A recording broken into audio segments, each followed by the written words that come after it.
Bonjour à tous. Alors aujourd'hui, je voulais vous parler de la couture anglaise. C'est une couture d'assemblage qui permet de finir les bords du tissu. C'est une couture solide et esthétique.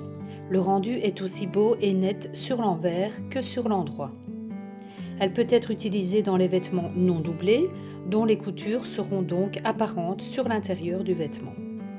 Elle est surtout utilisée pour les tissus fins, légers ou légèrement transparents ou encore pour éviter de surcloter les bords du tissu. Les coutures anglaises sont réalisables que sur des coutures droites, mais pas sur des coutures arrondies comme des emmanchure ou encolure. La couture anglaise est facile à coudre mais demande un peu plus de temps que les coutures classiques car elle se coud en 2 fois. Elle demande un peu plus de valeur de couture que les coutures classiques. Avant de la coudre, vérifiez que le patron que vous utilisez possède des valeurs de couture d'au moins 1,5 cm, 5 mm pour la première couture et 1 cm pour la deuxième couture.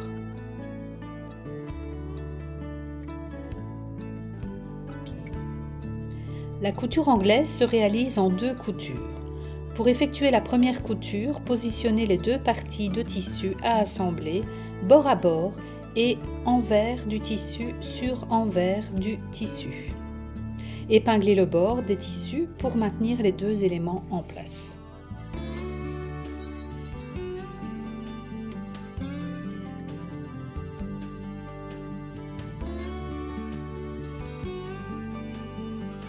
Nous allons effectuer la première piqûre donc à 5 mm du bord en commençant et en terminant la couture par quelques points d'arrêt.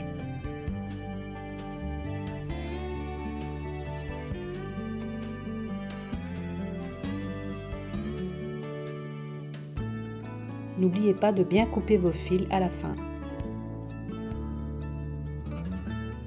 Ensuite, pliez le tissu le long de la couture, endroit du tissu sur endroit du tissu, afin que la première couture se retrouve à l'intérieur. Repassez ce pli si nécessaire.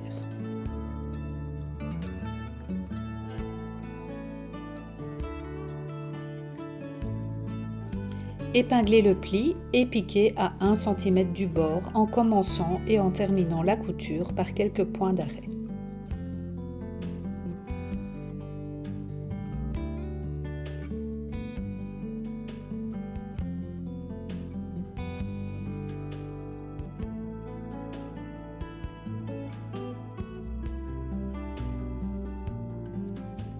N'oubliez pas de bien couper vos fils.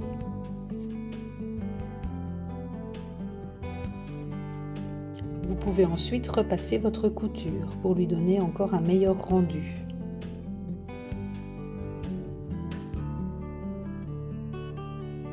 Voilà, votre couture anglaise est terminée. J'espère que cette vidéo vous a plu. Si c'est le cas, n'hésitez pas à me laisser un pouce en l'air et à vous abonner à ma chaîne pour ne pas rater les prochains tutoriels.